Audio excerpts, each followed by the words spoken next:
জয়া তোমার ঠাকুরদাদা কিংবা ঠাকুমা কিংবা দাদু দিদিমা তো নেই।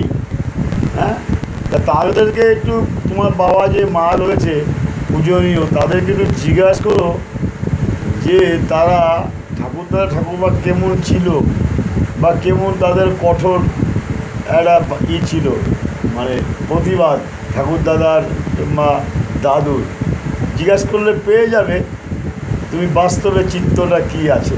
তা তখনকার দিনে শান্তি ছিল না এখনকার দিনে তুমি যেই কথাটা বললে যে মেয়েরা এখন স্বাবলম্বী, সব বোঝে, প্রতিবাদ করতে পারে না, এখনকার দিনে ভালো হয়েছে? কোনটা ডিফারেন্সটা তুমি দেখো।